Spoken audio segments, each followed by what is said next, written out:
Hello students, let's read the next part of the interview, part second. Part first में हमने विभिन्न प्रसिद्ध लोगों के एक्सपीरियंस को पढ़ा कि वो इंटरव्यू के बारे में कैसा सोचते हैं। तो नेक्स्ट पार्ट शुरू करते हैं। I am a professor who writes novels on Sundays, Umberto Eco. Novel होता है उपन्यास। तो मैं एक प्रोफेसर हूँ जो रविवारों को उपन्यास लिखता है, तो ऐसा अम्बर्टो इको कहते हैं। The following is an extract from an interview of Umberto Eco. Extract होता है भाग, फॉलोइंग मीन आगे वाला। तो आगे वाला जो टेक्स्ट है, आगे की जो लाइनें हैं, वो अम्बर्टो इको के एक साक्षात्कार का भाग है। The interviewer is Mukund Padmanabhan. Interviewer साक्षात्कारकर्ता मुकुंद पद्मनाभन है from the Hindu, the Hindu से। द हिंदू ये अखबार का नाम भी बताया गया था। Umberto Eco, a professor at the University of Bologna in Italy. तो अम्बर्टो इको जो कि इटली की यूनिवर्सिटी ऑफ बोलोग्ना में प्रोफेसर हैं, हैड ऑलरेडी एक्वायर्ड, ऑलरेडी पहले से एक्वायर्ड प्राप्त कर चुके हैं, फॉर्मिडेबल अत्यधिक, रेपुटेशन प्रतिष्ठा, नाम, यश। ठीक है, वो पहले से ही अत्यधिक यश प्राप्त कर चुके हैं as a scholar. Scholar mean विद्वान, एक विद्वान के रूप में। For is ideas on semiotics. Ideas mean विचार, राय। सेमियोटिक्स होता है संकेत विज्ञान, द स्टडी ऑफ साइन, संकेतों का अध्ययन। लिटरेरी इंटरप्रिटेशन, लिटरेरी साहित्यिक, इंटरप्रिटेशन व्याख्या, साहित्यिक व्याख्या। एंड मेडिवल एस्थेटिक्स, मेडिवल मध्यकालीन, एस्थेटिक्स सौंदर्य बोध। बिफोर इससे पहले की। ही टर्न टू, टर्न टू होता है मुड़ना। राइटिंग लेखन। फिक्शन होता है कथा साहित्य, या इसका मतलब कथा भी होता है। तो यहाँ से पढ़ते हैं अम्बर्टो इको जो कि इटली की यूनिवर्सिटी ऑफ बोलोग्ना में एक प्रोफेसर हैं। उन्होंने ऑलरेडी एक्वायर्ड ए फॉर्मिडेबल रेपुटेशन, उन्होंने पहले से ही अत्यधिक यश प्राप्त कर लिया है किस चीज़ के रूप में, as a scholar for ideas on semiotics, संकेत विज्ञान, लिटरेरी इंटरप्रिटेशन, साहित्यिक व्याख्या, मेडिवल एस्थेटिक्स, मध्यकालीन सौंदर्यबोध। इन सब चीज़ों को लेकर उन्होंने अत्यधिक यश प्राप्त कर लिया है, इससे पहले कि वो कथा साहित्य लिखने की तरफ मुड़ें। इसको दोबारा एक बार फिर से समझ लेते हैं कि अम्बर्टो इको जो कि इटली की यूनिवर्सिटी ऑफ बोलोग्ना में एक प्रोफेसर हैं, उन्होंने कथा साहित्य की तरफ मुड़ने से पहले ही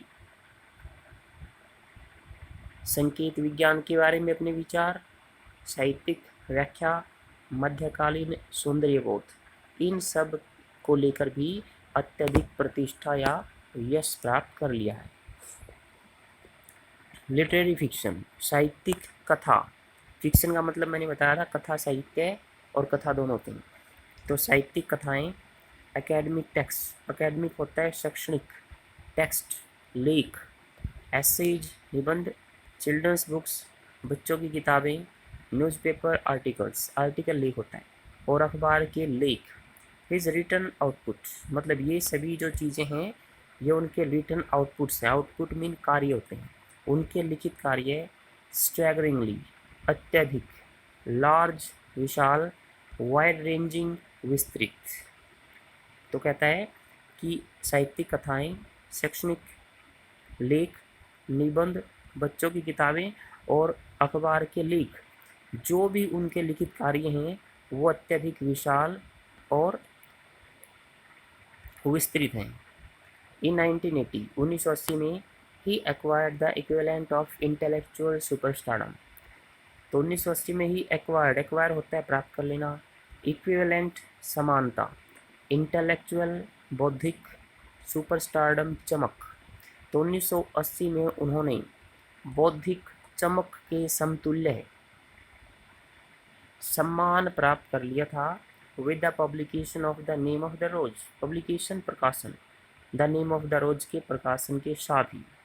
तो 1980 में the name of the rose के प्रकाशन के साथ ही उन्होंने बौद्धिक चमक के समतुल्य या उसके समान ही सम्मान प्राप्त या प्रतिष्ठा प्राप्त कर ली थी। Which sold more than 10 million copies, जिसने 10 मिलियन से ज़्यादा प्रतियां बेची थी। तो the name of the Rose की 10 मिलियन से ज़्यादा प्रतियां बिक गई थी और उसके प्रकाशन के समय ही उसने बहुत अधिक बौद्धिक चमक, यानी कि वो एक स्टार बन गए थे। तो अब यहाँ से इनका इंटरव्यू शुरू होता है। मुकुंद पूछते हैं, the English novelist and academic David Lodge once remarked. Novelist होता है उपन्यासकार, अकेडमिक शिक्षाविद, शिक्षा का विद्वान। तो अंग्रेज उपन्यासकार और शिक्षाविद डेविड लॉज ने वंस एक बार, रिमार्क होता है चर्चा करना, टिप्पणी करना। अंग्रेज उपन्यासकार और शिक्षाविद डेविड लॉज ने एक बार टिप्पणी की थी, I can't understand how one man can do all the things he does. मैं नहीं समझ पाता कि कैसे एक व्यक्ति ऐसी सभी चीज़ें कर सकता है, ही डज, जैसे कि वो इको करता है, Umberto Eco. Maybe I give the impression of doing many things. Maybe हो सकता है, शायद, I give the impression, impression प्रभाव, हो सकता है कि मैं बहुत सारी चीज़ें करने का प्रभाव छोड़ रहा हूँ।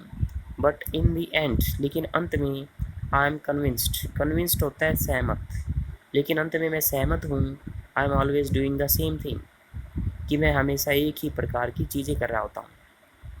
मुकुंद, विच इज, कौन सी, Umberto Eco, now that is more difficult to explain.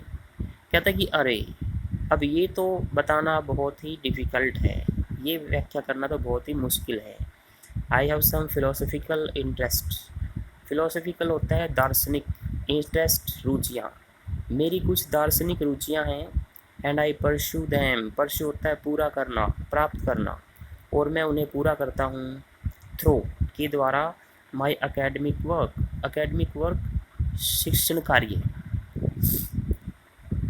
तो कहता है कि मेरे बहुत से दार्शनिक रुचियाँ हैं और मैं उन्हें अपने शैक्षणिक कार्य और नावल्स और उपन्यासों के द्वारा पूरा करता हूँ। Even my books for children are about non violence and peace, non violence अहिंसा, पीस शांति।